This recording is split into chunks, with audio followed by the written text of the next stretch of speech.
الحمد للہ رب العالمین والصلاة والسلام علی سید الانبیاء والمرسلین اما بعد فاعوذ باللہ من الشیطان الرجیم بسم اللہ الرحمن الرحیم پڑھیے الصلاۃ والسلام علیک یا رسول اللہ وعلی آلک واصحابک یا حبیب اللہ الصلاۃ والسلام علیک یا نبی اللہ وعلی آلک واصحابک یا نور اللہ نویت سنت الاعتکاف۔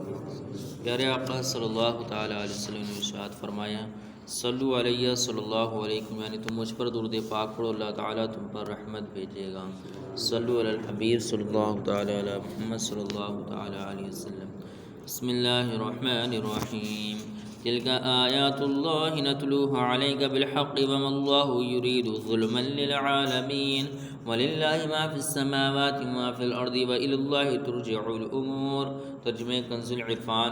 یہ اللہ کی آیتیں ہیں جو ہم حق کے ساتھ تمہارے سامنے پڑھتے ہیں، اور اللہ جہان والوں پر ظلم نہیں چاہتا، اور اللہ ہی کا ہے جو کچھ آسمانوں میں ہے اور جو کچھ زمین میں ہے، اور سب کام اللہ ہی کی طرف لوٹائے جاتے ہیں۔ وَمَا اللَّهُ يُرِيدُ ظُلْمًا لِلْعَالَمِينَ، اور اللہ جہان والوں پر ظلم نہیں چاہتا، یعنی لوگ جہنم میں لے جانے والے اپنے اعمال کی وجہ سے جہنم میں جائیں گے، کیونکہ اللہ تعالیٰ کسی پر ظلم نہیں کرتا اور کسی کو بے جرم عذاب نہیں دیتا اور کسی کی نیکی کا ثواب کم نہیں کرتا۔ کنتم خیر امۃ اخرجت للناس تأمرون بالمعروف وتنہون عن المنکر وتؤمنون باللہ ولو آمن اہل الکتاب لکان خیرا لهم منهم المؤمنون واکثرهم الفاسقون۔ ترجمہ کنز العرفان۔ کہ مسلمانوں تم بہترین امت ہو جو لوگوں کی ہدایت کے لیے ظاہر کی گئی، تم بھلائی کا حکم دیتے ہو اور برائی سے منع کرتے ہو اور اللہ پر ایمان رکھتے ہو، اور اگر اہل کتاب بھی ایمان لے آئے تو ان کے لیے بہتر تھا، ان میں کچھ مسلمان ہیں اور ان کی اکثریت نافرمان ہیں۔ کنتم خیر امت، تم بہترین امت ہو۔ یہودیوں میں سے مالک بن سیف اور وہاب بن یہودہ نے حضرت عبداللہ بن مسعود وغیرہ صحابہ کرام علیہم رضوان سے کہا کہ ہم تم سے افضل ہیں اور ہمارا دین تمہارے دین سے بہتر ہے۔ اس پر یہ آیت مبارکہ نازل ہوئی اور اللہ تعالیٰ نے امت محمدیہ کو تمام امتوں سے افضل قرار دیا۔ حضرت علی المرتضیٰ کرم اللہ تعالیٰ وجہہ الکریم سے روایت ہے، حضور پنو صلی اللہ علیہ وسلم نے ارشاد فرمایا، مجھے وہ کچھ عطا کیا گیا جو کسی اور نبی کو عطا نہیں کیا گیا۔ ہم نے عرض کیا رسول اللہ صلی اللہ علیہ وسلم وہ کیا ہے؟ ارشاد فرمایا، رعب کے ساتھ میری مدد کی گئی، مجھے زمین کی کنجیاں عطا کی گئیں، میرا نام احمد رکھا گیا، میرے لیے مٹی کو پاکیزہ کرنے والی بنا دیا گیا اور میری امت کو بہترین امت بنا دیا گیا۔ اس امت کا اتحاد شرعی دلیل ہے، چونکہ یہ بہترین امت ہے اس لیے اس امت کا اتفاق و اتحاد بڑی شرعی دلیل ہے۔ جو اس سے ہٹ کر چلے وہ گمراہی کے راستے پر ہے، چنانچہ قرآن پاک میں ہے، وَمَن يُشَاقِقِ الرَّسُولَ مِن بَعْدِ مَا تَبَيَّنَ لَهُ الْهُدَىٰ وَيَتَّبِعْ غَيْرَ سَبِيلِ الْمُؤْمِنِينَ نُوَلِّهِ مَا تَوَلَّىٰ وَنُصْلِهِ جَهَنَّمَ وَسَاءَتْ مَصِيرًا۔ ترجمہ کنز العرفان۔ اور جو اس کے بعد کہ اس کے لیے ہدایت بالکل واضح ہو چکی، رسول کی مخالفت کرے اور مسلمانوں کے راستے سے جدا راستے کی پیروی کرے تو ہم اسے ادھر ہی پھیر دیں گے جدھر وہ پھر گیا ہے، اور اسے جہنم میں داخل کریں گے، اور وہ کتنی بری لوٹنے کی جگہ ہے۔ ترمذی شریف میں حضرت عبداللہ بن عمر رضی اللہ تعالیٰ عنہ سے روایت سرور کائنات صلی اللہ تعالیٰ علیہ وآلہ وسلم نے فرمایا، اللہ تعالیٰ میری امت کو گمراہی پر جمع نہ کرے گا، اور اللہ تعالیٰ کا دست رحمت جماعت پر ہے، اور جو جماعت سے جدا ہوا وہ دوزخ میں گیا۔ بنی اسرائیل اور امت محمدیہ کی افضلیت میں فرق۔ اس آیت میں ہمارے آقا صلی اللہ علیہ وسلم کی امت کو تمام امتوں سے افضل فرمایا گیا، اور بعض آیات میں بنی اسرائیل کو بھی عالمین یعنی تمام جہانوں سے افضل فرمایا گیا، لیکن ان کا افضل ہونا ان کے زمانے کے وقت ہی تھا، جبکہ حضور علیہ الصلوۃ والسلام کی امت کا افضل ہونا دائمی یعنی ہمیشہ ہے۔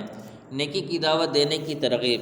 یاد رہے کہ نیکی کی دعوت دینا وہ عظیم منصب اور عہدہ ہے جو اللہ تعالیٰ نے اپنے انبیاء کرام علیہم الصلوۃ والسلام کو عطا فرمایا، اور جب اللہ تعالیٰ نے اپنے حبیب صلی اللہ تعالیٰ علیہ وسلم کو مبعوث فرما کر نبوت کا دروازہ ہمیشہ کے لیے بند کر دیا تو اس نے اپنے حبیب صلی اللہ علیہ وسلم کی امت کو اس منصب سے سرفراز فرما دیا اور اس عظیم خوبی کی وجہ سے انہیں سب سے بہترین امت قرار دیا۔ لہٰذا ہر مسلمان کو چاہیے کہ وہ بقدر توفیق نیکی کی دعوت دیتا اور برائی سے منع کرتا رہے۔ احادیث میں نیکی کا حکم دینے اور برائی سے منع کرنے کے بے شمار فضائل بیان کیے گئے ہیں، چنانچہ اس میں سے کچھ فضائل درج ذیل ہیں۔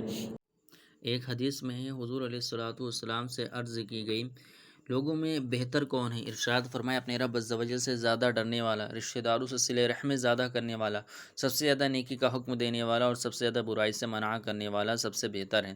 حضرت انس بن مالک رضی اللہ تعالیٰ عنہ سے روایت ہے، سرکار دو عالم صلی اللہ علیہ وسلم نے ارشاد فرمایا کہ میں تمہیں ایسے لوگوں کے بارے میں خبر نہ دوں جو نہ انبیاء علیہم السلام میں سے ہیں نہ شہداء میں سے، لیکن قیامت کے دن انبیاء کرام علیہم السلام اور شہداء اللہ تعالیٰ کی بارگاہ میں ان کا مقام دیکھ کر عرش کریں گے، وہ لوگ نور کے ممبروں پر ہوں گے۔ صحابہ کرام علیہم رضوان نے عرض کی، وہ کون لوگ ہیں؟ ارشاد فرمایا، یہ وہ لوگ ہیں جو اللہ تعالیٰ کے بندوں کو اللہ تعالیٰ کا پیارا بندہ بنا دیتے ہیں اور اللہ تعالیٰ کو اس کے بندوں کا محبوب بنا دیتے ہیں، اور وہ لوگوں کو نصیحت کرتے ہوئے زمین پر چلتے ہیں۔ میں نے عرض کی، وہ اللہ تعالیٰ کو اللہ تعالیٰ کے بندوں کا محبوب بنا دیتے ہیں، یہ بات تو سمجھ میں آ رہی ہے، لیکن وہ اللہ تعالیٰ کے بندوں کو اللہ تعالیٰ کا پیارا بندہ کیسے بناتے ہیں؟ ارشاد فرمایا، وہ لوگوں کو اللہ تعالیٰ کے پسندیدہ کاموں کا حکم دیتے ہیں اور اللہ تعالیٰ کے ناپسندیدہ کاموں سے منع کرتے ہیں، تو جب لوگ ان کی اطاعت کرتے ہیں تو اللہ تعالیٰ ان سے محبت فرمانے لگتا ہے۔ وَلَوْ آمَنَ أَهْلُ الْكِتَابِ، اور اگر اہل کتاب بھی ایمان لے آتے، یعنی اگر اہل کتاب بھی سید الانبیاء محمد مصطفیٰ صلی اللہ تعالیٰ علیہ وسلم پر ایمان لے آتے تو ان کے لیے بھی بہتر ہوتا، لیکن ان میں کچھ ہی لوگ ایمان والے ہوئے، جیسے یہودیوں میں حضرت عبداللہ بن سلام رضی اللہ تعالیٰ عنہ اور ان کے ساتھی، اور عیسائیوں میں سے حضرت نجاشی اور ان کے ساتھی رضی اللہ تعالیٰ عنہ۔ اس کے برعکس یہود و نصارہ کی اکثریت نے اسلام قبول نہ کیا۔ صلو علی الحبیب صلی اللہ تعالیٰ علیہ